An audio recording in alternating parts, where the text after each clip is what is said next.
بھائی یہ اگلا سوال ہے، اہل تشیع اپنی عبادت گاہ کو مسجد کیوں نہیں کہتے؟ یہ امام بارگاہ کا لفظ انہوں نے کہاں سے نکال لیا ہے؟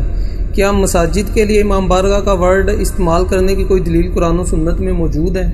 مسجد کے لیے تو وہ استعمال بھی نہیں وہ لوگ کرتے، نہ کوئی دلیل موجود ہے۔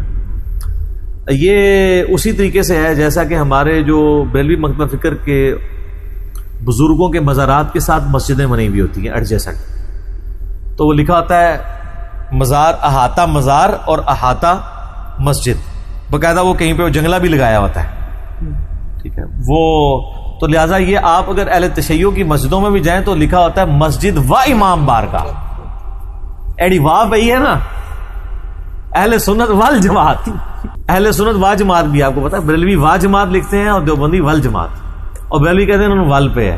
ہمارے نزدیک تو لکھنے سے کوئی فرق نہیں پڑتا جب تک آپ سنت اور نبی الاسلام کے اصحاب کی جماعت کی سنت میں نہیں ہے، خالی جو مرضی آپ کہانیاں کراتے رہیں۔ تو وہ مسجد و امام بارگاہ لکھا ہوتا ہے، تو مسجد وہاں پہ بھی الگ ہی ہوتی ہے، امام بارگاہ وہ اس کو، بلکہ ہمارے جیل میں تو صرف امام بارگاہیں بھی ہیں اور وہاں پہ نماز نہیں ہوتی ہے نا شاہ جی، تو ہم تو پتہ ہے، ہاں شاہ جی بھی تو ادھر ہی آئے نا اتنے، تو شاہ جی کو تو پتہ ہے۔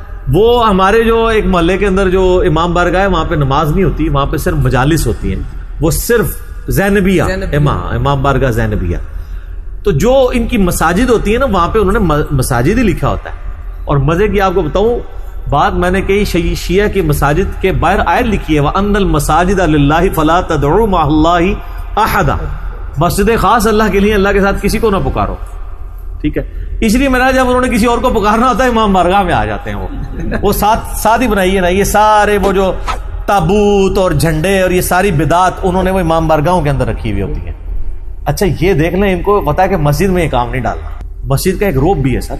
میں نے آپ کو بتایا ہمارے فیصل آباد سے ایک بھائی آئے، تو وہ چینج کیسے ہوئے، اب تو ماشاءاللہ وہ دائی بنے ہوئے، صحیح چلتی پھرتی 302 ہے وہ شیطان کے لیے۔ تو وہ کہتے ہیں کہ جی میں ایک پیر صاحب کے ساتھ اٹیچ تھا، تو ہم ہر سال پیر صاحب کے یعنی وہ پروگرام کراتے تھے قوالی کا، تو اور وہ قوالی کا پروگرام مسجد کے باہر کوئی بار گراؤنڈ تھا ایک، اس میں کرواتے تھے۔ کہتے ہیں ایک دفعہ ایسا ہوا کہ ہم نے ٹینٹ وغیرہ لگائے ہوئے اور دیگیں بھی ساری تیار کی ہوئی، اچانک اتنی تیز بارش آئی اور آندھی کہ وہ ٹینٹ اکھڑ گئے اور سارے کے سارا وہاں پہ کیچڑ اکٹھا ہو گیا۔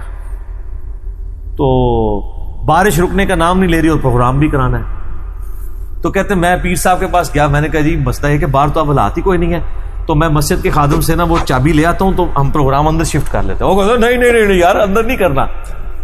تو انہوں نے کہا، میں نے ان کو کہا کہ یہ تو اتنا نیکی کا کام ہے قوالی کرنا، تو مسجد سے تو بہتر کوئی جگہ ہی نہیں ہے کہ وہاں پہ کوئی نیکی کا کام تو اگر کرنا ہے تو مسجد میں۔ انہوں نے کہا نہیں یار مسجد اتنی ٹول ٹمکا لے کے جانا۔ یہ بات ان کو کلک کر گئی کہ یار جو نیکی کا کام ہم مسجد میں نہیں کر پا رہے تو وہ نیکی کا کام کہاں سے ہوگا۔ ادھر سے ان کی وہ گھیرا دماغ کی کھلی، اور آج وہ اللہ کا شکر ہے کہ جھوم جھوم کے کہہ رہے ہیں کہ نہ میں وابی نہ میں بابی، میں ہوں مسلم علمی کتابی۔ تو بعض اوقات کسی کو کوئی بات کلک کر جاتی، تو اہل تشیع کے ہاں بھی جن مسجدوں کے بارے یہ آیات لکھی ہیں نا تو وہ کبھی اس کے اوپر غور کریں، وَأَنَّ الْمَسَاجِدَ لِلَّهِ فَلَا تَدْعُوا مَعَ اللَّهِ أَحَدًا۔ تو اس کے بعد پھر یا علی مدد کی گنجائش کہاں پہ رہ جاتی ہے، ٹھیک ہے۔ تابوتوں کے آگے جھکنے کی اور علم کے آگے نظر و نیاز رکھنے کی، اور جو ذوالجنا کے نام پہ جو گھوڑے بنائے ہوئے ہیں وہ ان کے نیچے سے گزرنے کی، اور ان گھوڑوں کو دفنانے کی۔ یہ تو ثاقب اکبر صاحب کا جو کلپ آیا وہ اسی کے اوپر ہی آیا نا، شیعہ عالم ہے، انہوں نے کہا کہ وہ وہاں پہ ہندو جو کچھ گائے کے ساتھ کرتے تھے ہم توحید کے نام کے اوپر وہی کچھ گھوڑوں کے ساتھ کر رہے ہیں، یہ کون سا دین ہے؟ تو اب ان کے اندر بھی یہ آواز اٹھی، اور ہم نے تو اللہ کا شکر ہے بڑے پیمانے پہ اس آواز کو اٹھایا۔ پچھلی دفعہ میرا ایک کلپ بھی ریکارڈ ہوا ہے۔ تو یہ امام بارگاہ وہ اپنی سرمنی کے لیے اٹیچ کی ہوتی ہے، اس لیے مسجد و امام بارگاہ لکھا ہوتا ہے۔ اب آندہ سے آپ نے غور سے پڑھا، تو بس آپ مسجد تک ہی رہیں، امام بارگاہ تک نہ جائیے گا۔ جو کام مسجد کے اندر کر سکتے ہیں نا وہی کہیں اور ہو سکتے ہیں، اور جو وہاں پہ نہیں ہو سک رہے آپ سمجھ لیں دین